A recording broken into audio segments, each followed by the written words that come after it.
The ashtrays worry me a lot more than you do. Those are the words of Éric Rohmer, the French New Wave's perhaps most divisive director, depending on how you look at it. He was speaking to Jean-Louis Trintignant on the set of his early and incredibly popular, across the pond, 1968 film My Night at Maud's. The environment, the mise en scène, is something that, across more than 25 films between 1962 and 2007, Rohmer, a late starter, cinematically speaking, asked us to pay extremely careful attention to. The ashtray, the world inhabited by his protagonists, often young, often at leisure, often swimming, mostly caught up in the tangles of love and life and relationships. They brood, they flip-flop, they protest and profess, their conversations filled with dart and digress, words that wander as much as they wander, forever commuting, strolling, ambling. Whatever way you look at it, these are conversational films. They're films that can congeal or thrill. It seems to go either way, depending on your mood. If Jean-Luc Godard was Cézanne, bear with me, bold, colourful and cool, then Rohmer was Pissarro, flatter, more even, less interested in allowing the drama to adhere to a single point of inflection.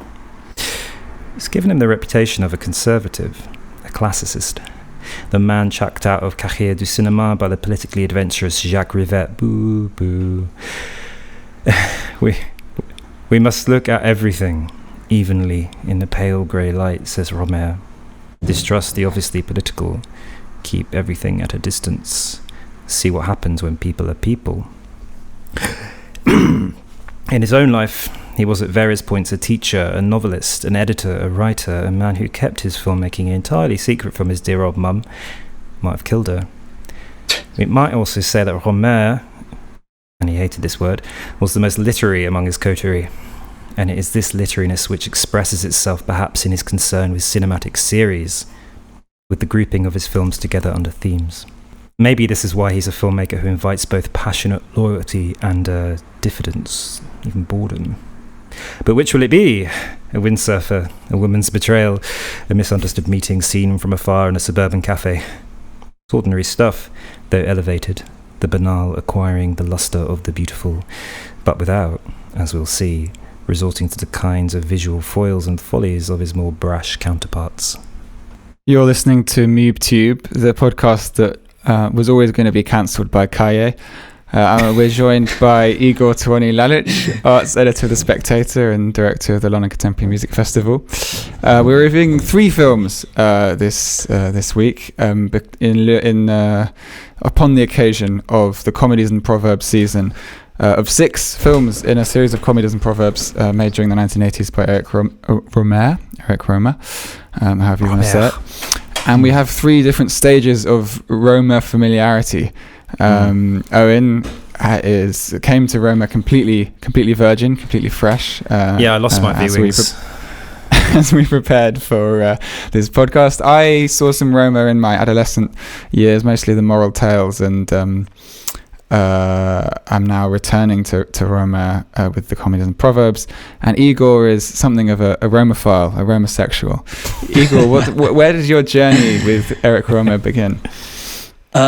With Triple Agent, actually. I saw that in the cinema, and I was bored stiff. I couldn't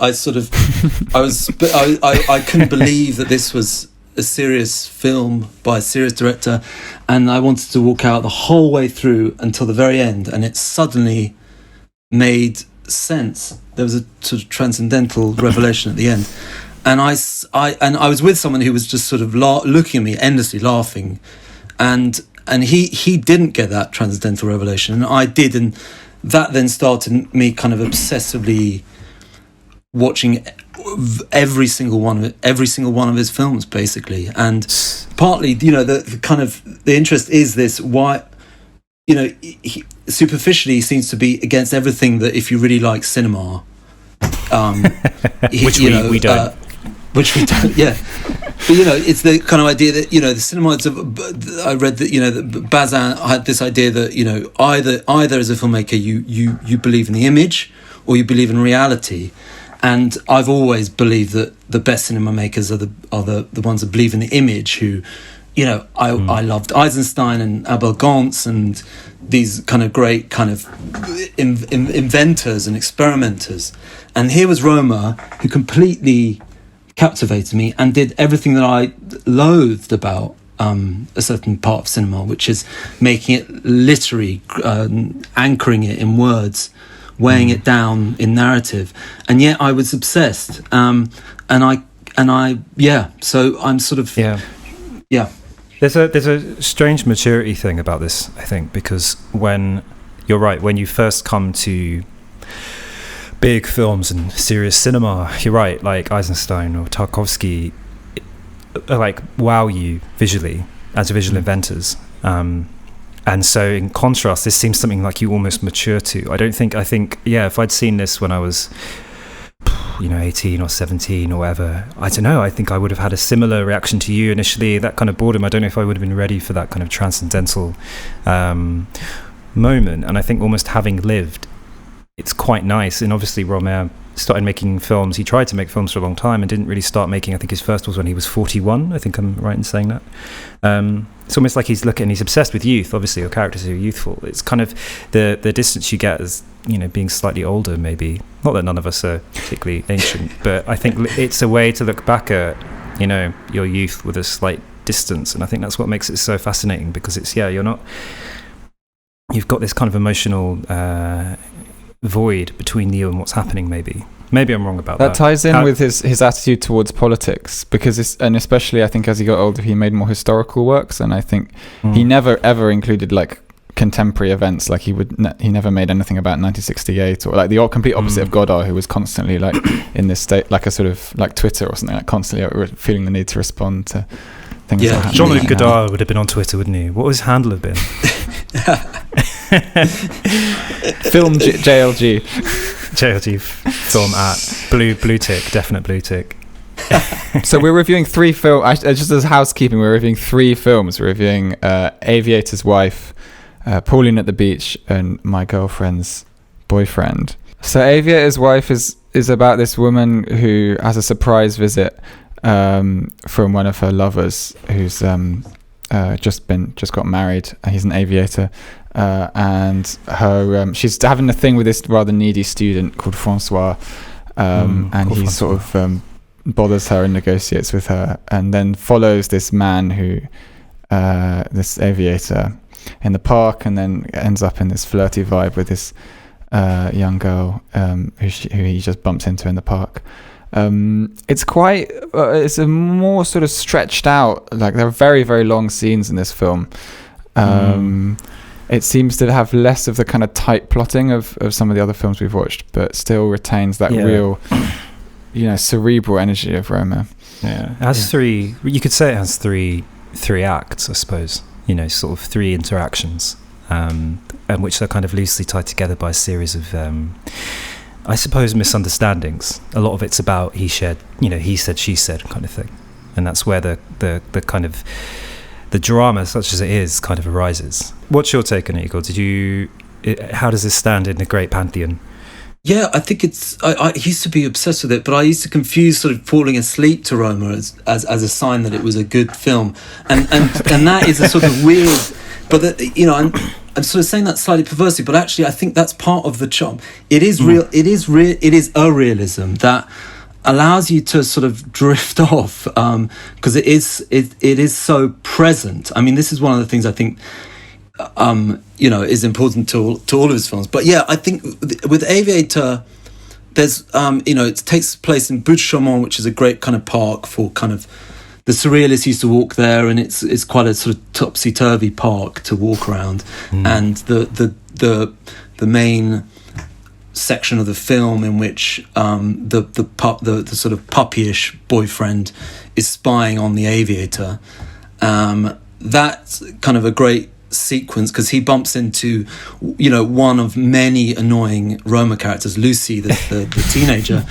and this is one of the kind of great amazing things about Rohmer, is that no other filmmaker invests so much time and loving care in depicting different types of irritating people.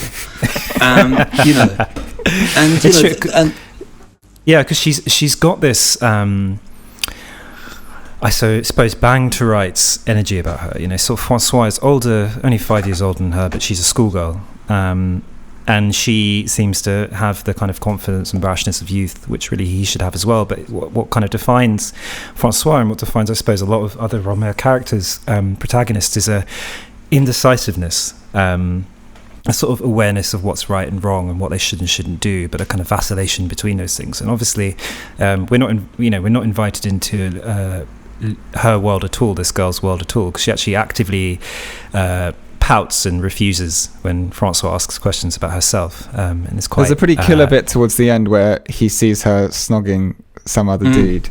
And it's just that like little punch to the chest of like how you like when you're in a bit of a love triangle situation and you've just sort of like, or like you're thinking of someone, oh maybe her, and then like, no. Yeah. Well, actually, that guy she kisses at the end, was that not his friend at the beginning? Exactly. Yeah, it's the guy from the post office. The plumber friend, the guy who gives him the. I completely forgot about him. Yeah, it wasn't completely obvious, I think, and it was such a kind of strange coincidence. But these films are full of kind of like these trailing shoelaces that kind of you can trip over. I mean, like we said, Francois, he spies the guy leaving the flat, makes an assumption that he spent the night there and something is kind of amiss. And there's lots of opportunities that characters have to kind of clear things up, I suppose, and to be frank with each other, but it doesn't necessarily happen in that way. There's a lot of conversations that kind of, they say the loud part quiet and the quiet part loud, and there's conversations that should happen person to person happen elsewhere, rather than when he runs into his girlfriend, kind of confronts her about it, but doesn't really. He spends more time kind of getting under her skin and being very, very annoying, because Francois is also quite annoying. He's quite. I would not use the word stalker, but he's got the energy of these vacillating characters in Rohmer that he kind of follows. He kind of guesses where she's going to be eating lunch with a friend, but not because he knows that's her favorite cafe. He kind of admits that he just went to all the cafes in the area until he found her. Yeah. He's such a negotiator as well. I mean, that's one of the sort of the third act scene where he kind of knocks on her door and bothers her in her flat, and then he's about to leave, and then she kind of brings him back in, and then they sort of have this strange. It's a moment that felt strangely familiar, of like two people who are like incapable of being together, giving each other comfort in the moment of not being able to. Yeah, like not being able to connect, like that sort of just like when you got your arm around someone, you're just like, this ain't gonna happen. But I mean, Igor, you've seen a vast swathe of Rohmer films. How typical is this kind of the flip-flopping protagonist? What is Rohmer trying to say by showing us these indecisive ingenues? Well, I think, I had a sort of slight revelation the other day where I think the thing with all these flip-floppers is they're actually, in their head, they think they're in a bad Hollywood film. They think they're in a really cheap film. And all they need to realise is they just need to see some Rohmer to understand that they need to live life as it really is. But they're living out these scenarios that are completely fantastical. I think what's key to this one, and it's often considered sort of the most Hitchcockian one, but by that don't expect incredibly, sort of tight, editing and things like that. But it is in that, he was devoted to Hitchcock. He wrote a book with Chabrol that's really fantastic analysis of Hitchcock films, and I always think something like Rear Window is really key to Hitchcock's world, in that they're full of people who are self-deluded, who are fantasizing another film in their head. So we often see two films. We're seeing the film in front of us and the film that this deluded character is inventing in their head and trying to conjure up, but failing to. And often the person who is deluded is the one who leads themselves astray. So there's something quite kind of. I think Rohmer is quite anti-art, actually. Ultimately, he's about. He likes the reality. He doesn't like constructions. It's interesting because, what you say about the kind of filmic conventions that are implied here, because in this film, Francois, indeed, he almost he goes on this pursuit, this hunt of this guy, and makes this really cack-handed attempt to being the kind of private eye, the detective, you know. And it's almost like a parallel, you know, it's like Jack Nicholson in Chinatown, kind of like you know, getting your nose broken and just generally waddling around. And he, you know, sort of gets confronted by this girl. She even calls him out on being a bad detective. He's a bad liar. He misses them when they get up to leave, because he's wrapped in conversation. And filmically, like, that conversation with the girl, normally if we're looking at a more conventional romantic comedy, you know, an Ephron film, he'd run into a stranger in the park and they'd go, no, you go get that girl. And it would be this, like, you know, kind of spur to action, but it just, all it leads to is another long rambling conversation that leads him to get this new thought in his head, which is, oh, maybe I fancy her, I'm not sure, which he then kind of tries to act on at the end by, you know, sending her this little letter. And that's when he glimpses her kissing this guy. And it's just these series of follies that he falls through, because, like, you're right, he's kind of deluded. He's unsure, I suppose, what he wants. And we were talking a lot on the chat. He falls asleep a lot as well. He falls asleep several times, very easily. I wish I could. Which adds to the soporific energy of the film as well. The bit when he's in that sort of train terminus, just like reading a magazine, and the guy's at the other table, and then like he just falls asleep, and then he wakes up and the guy's gone. It's brilliant though. It's so nice in a way. You kind of get a lot of sympathy. Like, so Igor, when you're saying, like, you know, there's these annoying characters, but it's impossible to hate any of them. They're irritating, but their irritability is actually leavened with such kind of warmness and silliness, because they're all ultimately human. But I think what we see is some characters who are go-getters and who are more self-assured. You know, his girlfriend, for example, is very self-sure about what she wants, really, even though what she wants is that she doesn't know what she wants, but at least she's kind of seizes the moment with that. And I think with Francois, who, you know, we kind of he's not even like the moral center of the film. I don't think there's a moral center, you know, but he's our main kind of red thread that connects the whole film. You know, he doesn't know what he wants either, but he's not kind of self-aware enough, I suppose, to kind of act on that. I mean, actually it's completely gone out my head what the proverb for that film was, the first one. Yeah, no one can think of nothing. I think. There we go. And I think there is a conversation at the end where they... That's said, isn't it? Which is interesting, because the moment where she says, what are you thinking of? And he says nothing. And he's clearly thinking of because they're just talking about the Aviator and the situation with Lucy. But, you know, so he's clearly thinking of so much. And that is a thing that basically there are so many multiple films going on in Rohmer films within the heads of every character. And I think that's where it becomes much more interesting than it seems, which is this very sort of flat narrative, literary kind of, you know, thing. It's a hallmark of intimacy, that thing of not being able to think of or not being able to say what you're thinking of. I've definitely had moments myself where I've been with a lover and I've just been like thinking, and they've been like, what are you thinking about? And it's just the most most vile intrusion. And yet the fact that it's even being asked suggests that there's like this really problematic gulf between you and that person. Because it could be, it's an invitation to share, I suppose, your heart's needs and desires. And this is something that Francois struggles with. And nothing always means something, right? When someone says, what do you think of, you always say nothing, and you mean so much. Everything. Exactly. With nothing, rien. You know, it's said so many times, that word nothing, that actual exchange across this film, watching all three of them, is constant. Rien. Everyone's like, what are you saying? What do you want? Oh, I don't know. What are you thinking about? I'm not sure. What's wrong? Nothing. Everything's fine. There's lots of these kind of, there's a lot churning under the surface, and interestingly, kind of Rohmer just lets it play out. You know, it's what I was talking about on the chat about Goethe, you know, elective affinities, and it's for me, it's like a really strong kind of lens to see Rohmer through, because, you know, in that book, Goethe was saying, well, like chemicals, here's some people that I've put together. There's loads of shit going on, but let's just watch them. Let's watch the chemical reaction take place. And he's not kind of passing judgment, or he's just trying to observe human nature, which is what it feels like we're seeing here. I don't think we're supposed to take anything away from this film. I don't think we're even supposed to learn from the proverb. No, I mean, he says he doesn't really believe in proverbs. I mean, he said, I mean, this is the thing with Rohmer. He is he is a sort of hall of mirrors. I mean, you know, this season is meant to be 100th anniversary of his birth, but he did, you know, he wasn't born in 1920, and he didn't know when he was born. I mean, he gave different dates to different interviewers.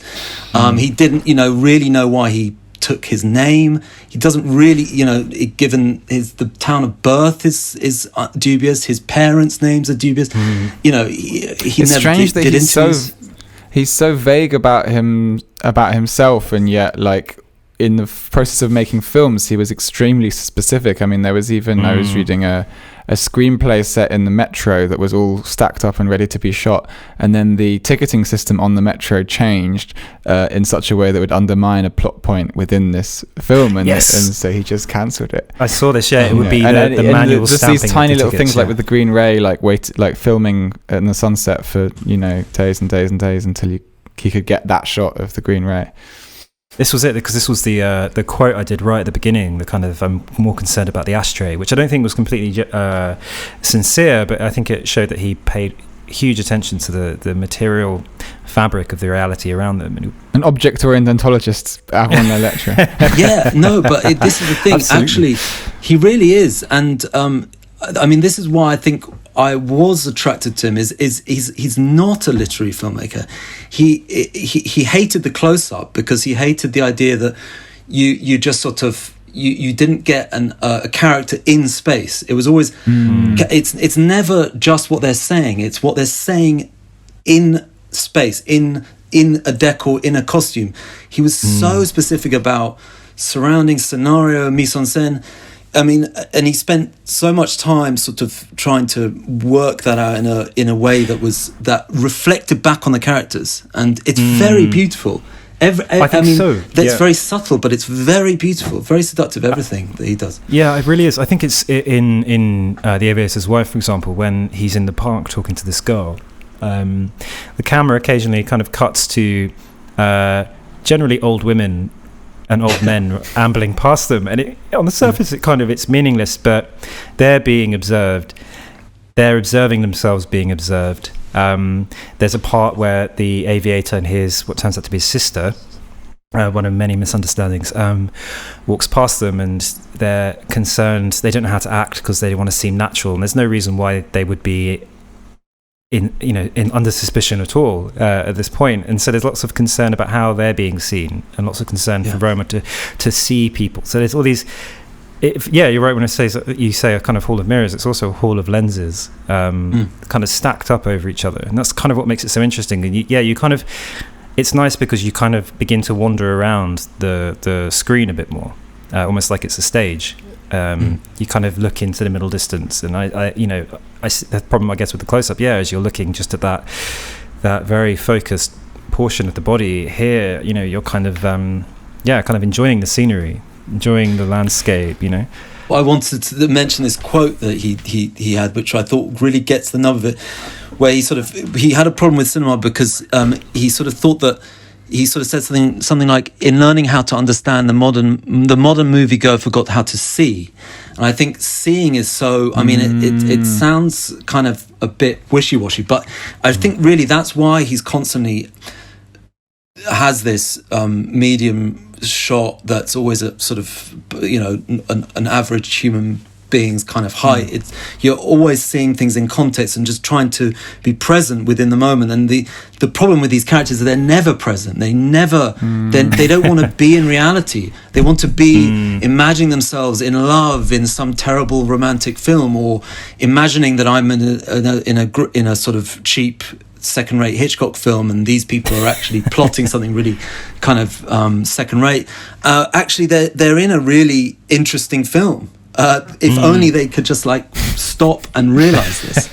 It's a curious paradox of mindfulness, almost that they're so in their heads, and then the form of filmmaking in which they're depicted is incredibly noticing and incredibly calm and just sees and meanders and sees everything in its place, and is slightly removed. It's like that thing the meditation thing people say of just imagine your thoughts as clouds coming and going, passing. Yeah, it's why I mentioned Pissarro, sorry, quickly, it's why I mentioned Pissarro, because, Pissarro was famous for painting in this grisaille, this kind of like flat grey light where no element of the painting was pulled out more than any other. And it's felt like, this is Pissarro shit right here. This is, it's got similar sensibility, and I don't want to go down that kind of route too much, but there's definitely moments in the film we're going to look at in a bit, Girlfriend's Boyfriend, where I think he's literally directly referencing Pissarro paintings, but that might just be a bit of a projection. But I'm going to park our car in the Pauline at the beach yard because that's the second film that we've got lined up, and I think that we have a lot to say about this. The narrative is a lot tighter than The Aviator's Wife, I have to say. It has a kind of almost Joe Orton farcical rhythm to it. Briefly, it stars a young 15-year-old Pauline and her older cousin Marion. They go on vacation to the northwestern coast of France. They have various fun conversations. Oh, who are you dating? What are you doing? There's a middle-aged man, Henri, and there's one of Marion's ex-lovers, Pierre, who is trying to make it happen again with Marion. But Marion ends up getting with Henri. Pauline starts this little, very young romance with Sylvain. But there are various confusions which involving a woman. What does she sell? She sells candies on the beach. The candy girl, they call her. Sort of one of the annoying characters, Louisette, selling snacks on the beach.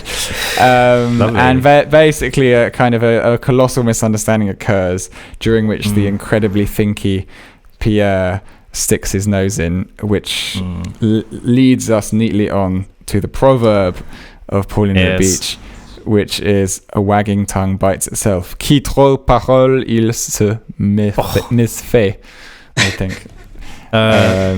What extraordinary film. I think this is probably by a whisker my favourite of the films we watched. I enjoyed this, I think, the most. I think partly, like you said, it's heightened narrative, despite what we just said before about this very meandering narrative. I mean, this still has a lot of long wandering shots, long conversations. It's a bit crisper. It's less doomy, I would say, because we're not seeing everything through the eyes of Francois. We're seeing quite a lot of characters, and even those they cover a lot of ground. There's a lot of walking to and fro. There's a lot of fucking windsurfing and swimming. The thing I love the most about this film is just how up for swimming French people are all fucking times. Someone will walk onto the beach and they're like, "Oh, I'm looking for Pauline," and she's like, "Oh, she's not here. Fancy a swim?" And he's like, "Yeah, fuck yeah." Jumps in the ocean because they don't have terrible English weather. Yeah, it doesn't even look warm. I mean, that's the thing. But there's a nice tightness to this. That's an unfortunate phrase for this film. It's got it's what I was going to say is it's got similar concerns, namely love, and kind of here they explicitly discuss love very early in the film. There's kind of a fireside chat, I say fireside, kind of dinner side kind of chat where they sit in the living room of Henri, this kind of balding Lothario, and they kind of each profess their perspective on what they think love is, whether it's something that you kind of just take and have, or it's this big love that you happens once in a lifetime kind of thing. But Igor, sort of how does this fit into the puzzle of Rohmer for you? Yeah, I always recommend this one to people who want to come to Roma from nothing. It's so sexy. I mean, it there's a great little disco. I mean, he does really good discos. Full Moon in Paris has great parties. All the 80s ones have good parties. But yeah, it's very sexy. There's Ariel Dombal, who plays Marion, who's incredibly hot, basically, and Henri's very handsome and a fucking asshole, and Pierre's quite attractive, but he's incredibly annoying. Just like he's got Francois syndrome, isn't he? He's got the brooding, but worse, because he talks so much and he really doesn't. He's a bit cleverer than Francois, which is kind of his undoing. I think that sort of neediness benefits from a bit of naivete. He's very hectoring, because he's very sure that his view of love. He's very sure, this is kind of one of the stories. Is his he used to be a lover of Marion. She's not interested anymore because she's, I guess, grown up. She's put those childish toys away, I suppose, and she's interested in kind of seizing. She's interested in the game a bit more of Henri. Kind of I suppose she likes the kind of throwawayness, the kind of casualness of Henri. And she also kind of believes that she can win him around, and she kind of enjoys the game of it, I suppose. Whereas with Pierre, it's all very serious. He wants Marion to settle down with him, effectively, which is a ridiculous thing. The more he does that, the more he turns her off. Oh, absolutely. And she says as much, right? Yeah, exactly. And it's terrible, but running through this is like the incredible wisdom of Pauline and the sort of moral, the strong integrity of this 15-year-old girl who really makes her own decisions and is. I'm also very touched by Sylvain, who's misrepresented at various points. Yeah, big up Sylvain. He's a G. So as a guy, I felt a certain level of solidarity with Sylvain. But, not with Henri. But yeah, Pauline comes across incredibly with incredible dignity. But in a way, all of the characters have a even though we've remarked upon before this broadcast the somewhat anachronistic attitudes towards age gaps and appropriate consent. I don't think this film really normalizes anyone's behavior in a way. It doesn't kind of moralize or normalize it. And so at the moment where Henri makes his most disgusting transgression, it comes across quite as it's a shock, but I suppose it's not really a surprise, and it's not surprising actually. Yeah, it's not surprising. I in fact, when you pre-warned me about that scene, I was expecting. Initially, I expected something a bit more forceful. So there's a point where Pauline stays overnight at Henri's house, which is kind of a weird thing to do, just staying in a stranger's house, but whatever. And she goes to bed. She wakes up in the morning, but she's woken up to Henri in his dirty, filthy dressing gown, sort of licking her toes and calf. And she kind of kicks him away, and he kind of like. Old dog that he is just kind of laughs it off and goes, she just smiles. She's like, did I hurt you? And he's like, you have nice legs. You have nice legs. He's catcallers anonymous. But like, yeah. So and obviously, like, whatever. It's Rohmer plays that scene with enormous humor, and it's just part of the texture of the film. He's like a wolf in a fairy tale or something. Oh, the better to lick you with. But there is you're right. It's an incredibly sexy film. There's a lot. I mean, there's bum and boobs and a lot of sticky people swimming, coming into and out of the sea. There's a lot of touching and kind of there's a lot of flirtation. It's an incredibly flirtatious film. But it's tragic. I mean, it is very sad because Marion just hasn't got a clue that she's just being completely fucked over by Henri, who I mean, I think it's very symbolic. I mean, he's always wearing red. I mean, he is the devil. I mean, Henri really is the devil, right? I mean, he really obviously is, because he's just seducing anyone and everything. 15, 40, just as long as they've got flesh, that he'll go for them. But Marion has no idea what's going on, and Pauline really does. And there's just, I think the final scene is just so heartbreaking because it's sort of Marion patronizingly, teaching Pauline about life and how she shouldn't worry about Sylvain and her not getting it together. And in fact, it's her. She should be looking into herself and looking at reality again. She's missing all the clues. She's not seeing, and Pauline really is. And I think in a way he's one of the reasons he imbues Pauline with the kind of integrity is she's young, she's innocent. And I think Rohmer likes that, the idea that innocence, someone who's sort of outside of the sinfulness of adult life, is the one who sees best.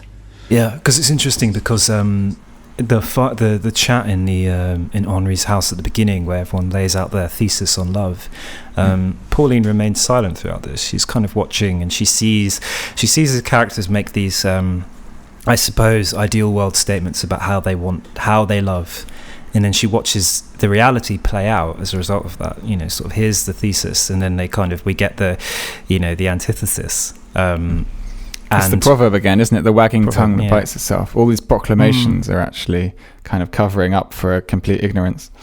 Absolutely, and like you say, the final scene is kind of really tragic because Pauline, isn't really that interested in Sylvain. She's more wounded by the fact that everyone's been lying to her. That's what wounds her. The deceit and the dishonesty of all these kind of wicked games of love. She quite rightfully has the integrity to say, I don't really want anything to do with any of this, because it's kind of spoiled her holiday. Yeah. And despite, kind of Marion quite cynically pushing Pauline towards Pierre because she's not interested in him, which is, in whatever world you look at it, is quite a cynical, grotesque thing for your much older cousin to be sort of pushing you onto a 25-year-old man when you're 15.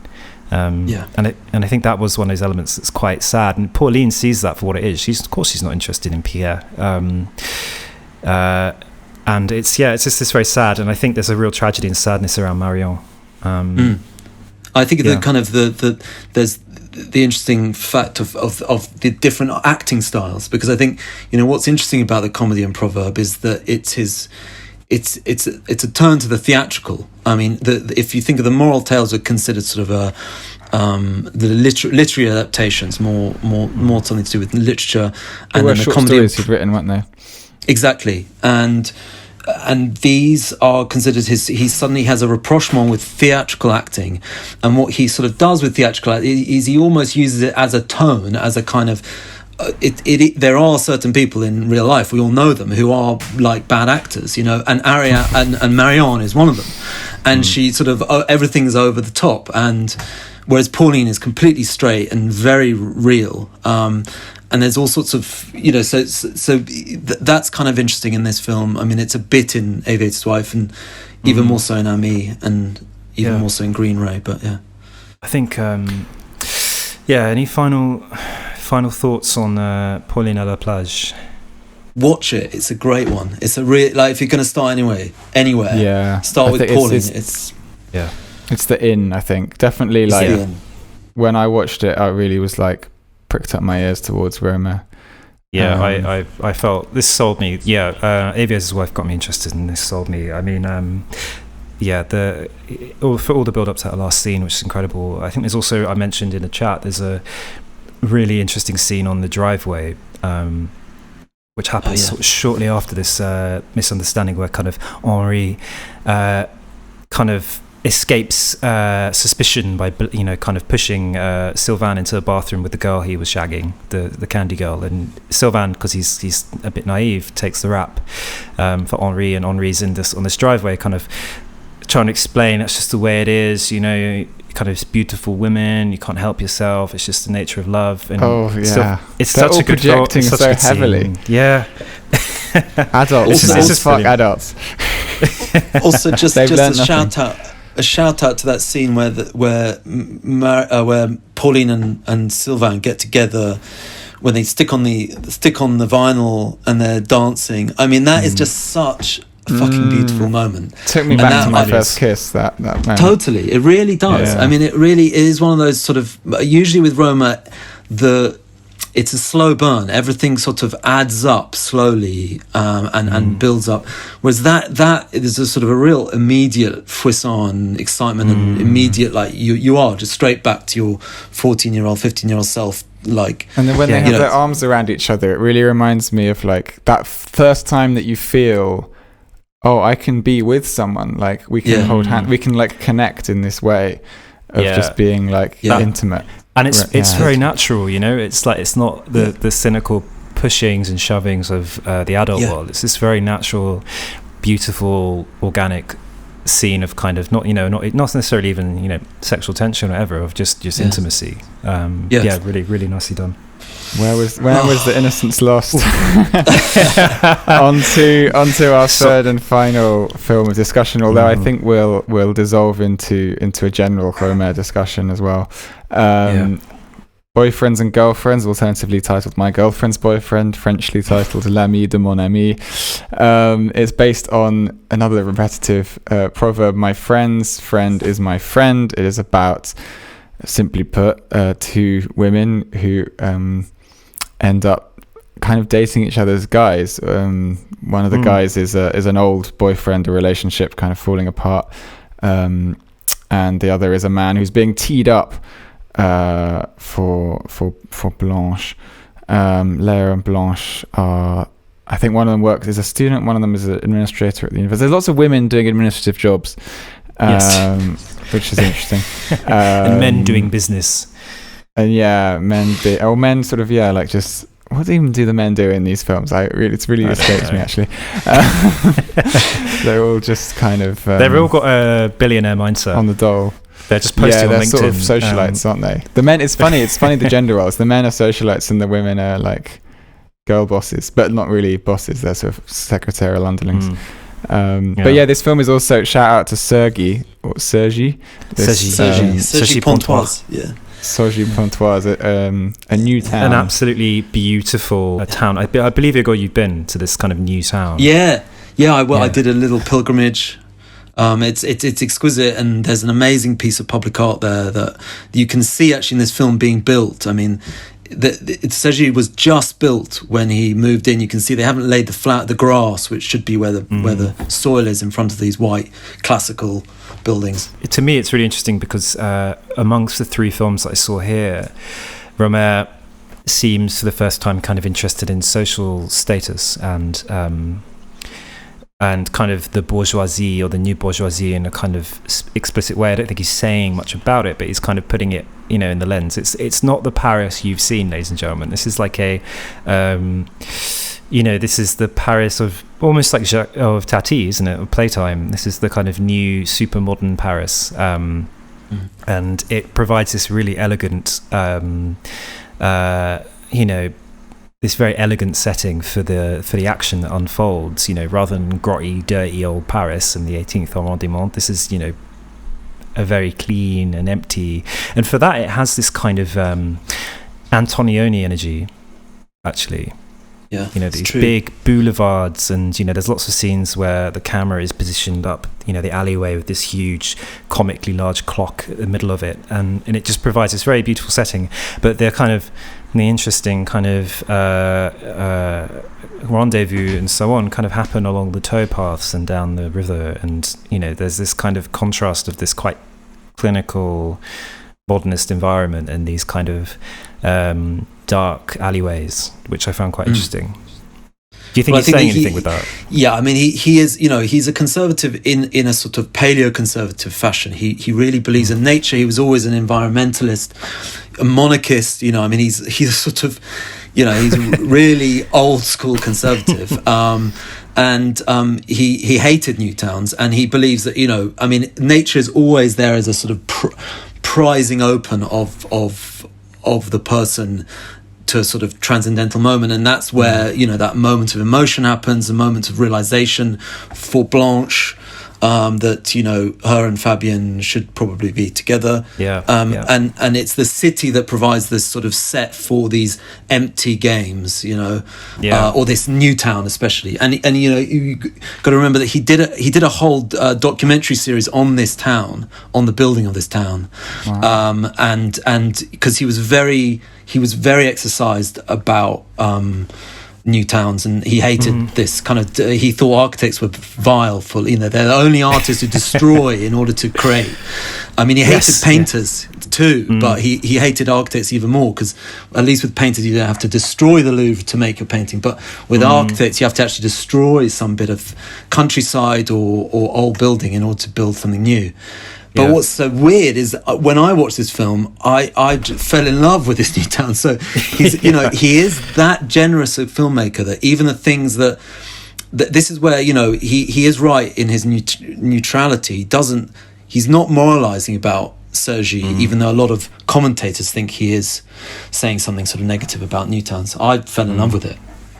Yeah, it's hardly that famous Betjeman documentary BBC did in the 50s, where he just wanders down the Euston Road or whatever. It's just like vile, disgusting, blah.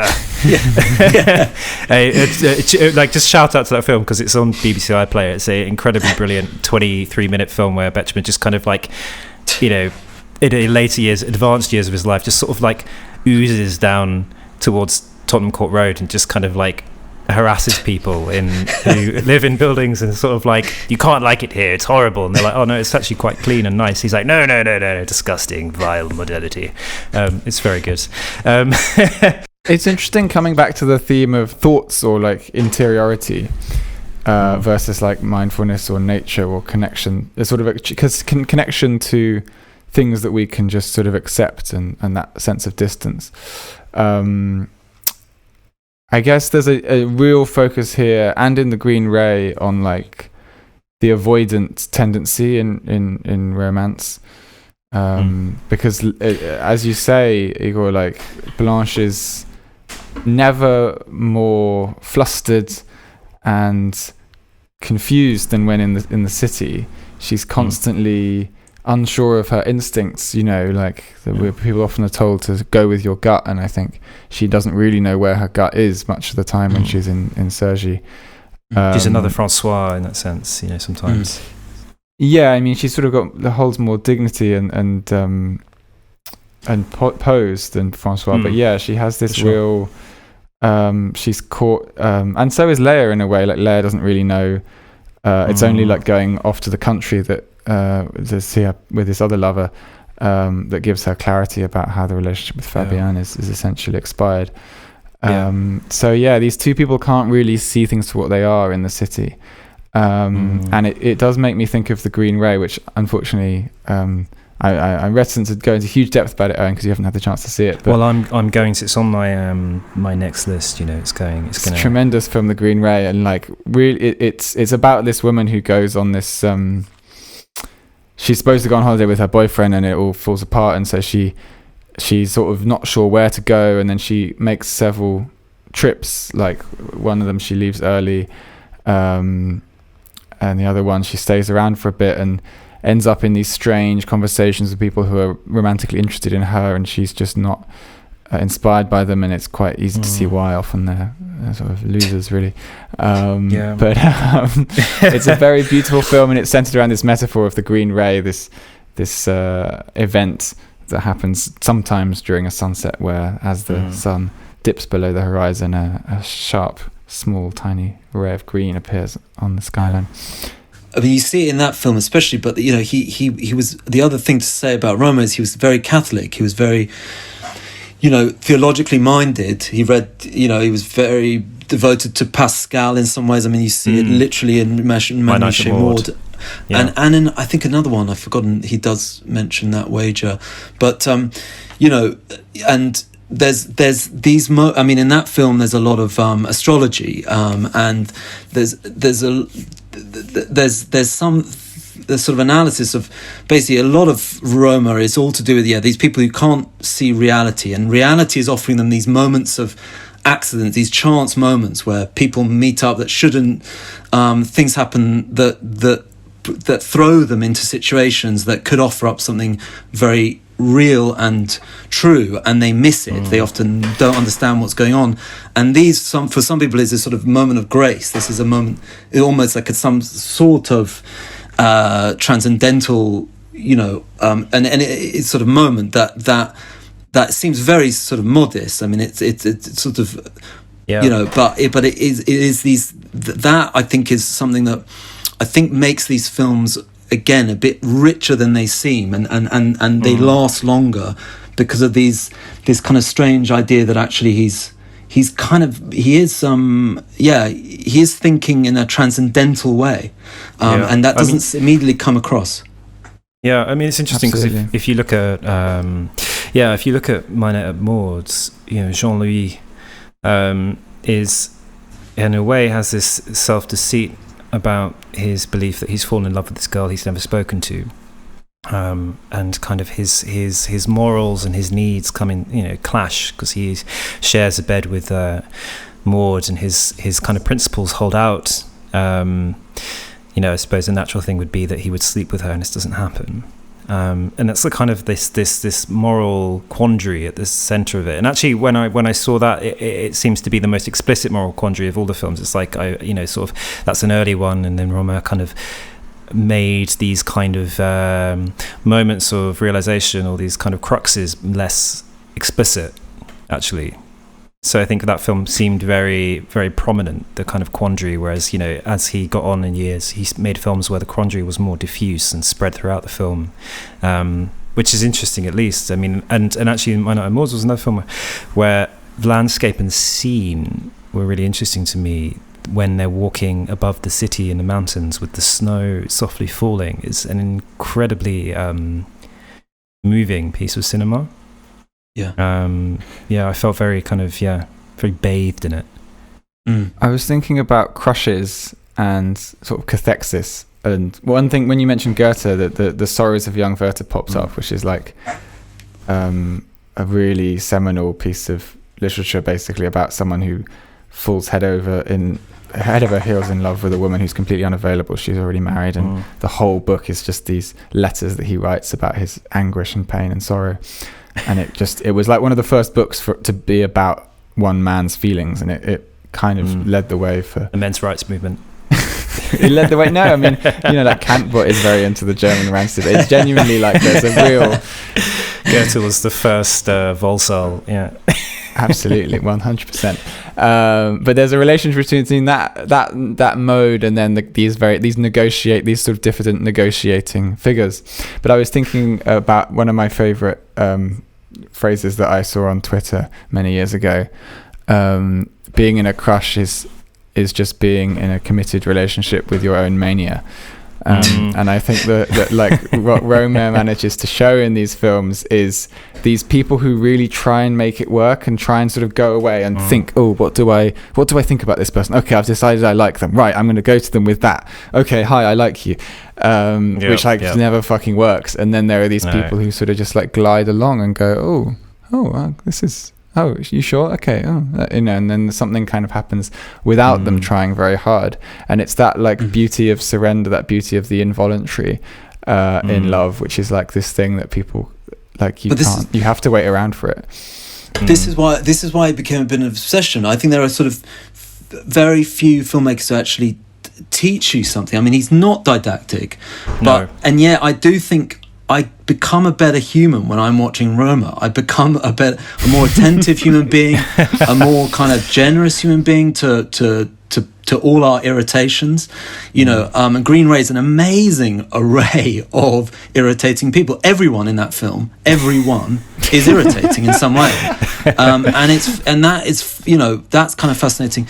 But I do think there are very few filmmakers who really teach you something about seeing and life.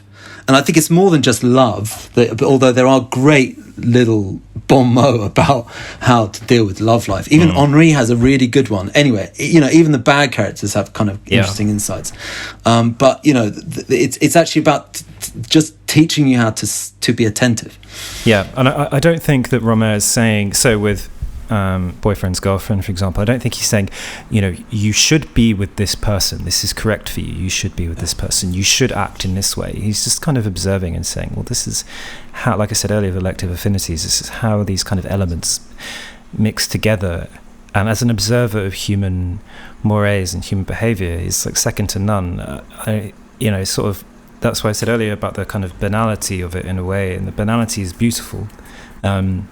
And you're not invited to judge people. There might be somebody who's more obviously a better person, whatever that might mean.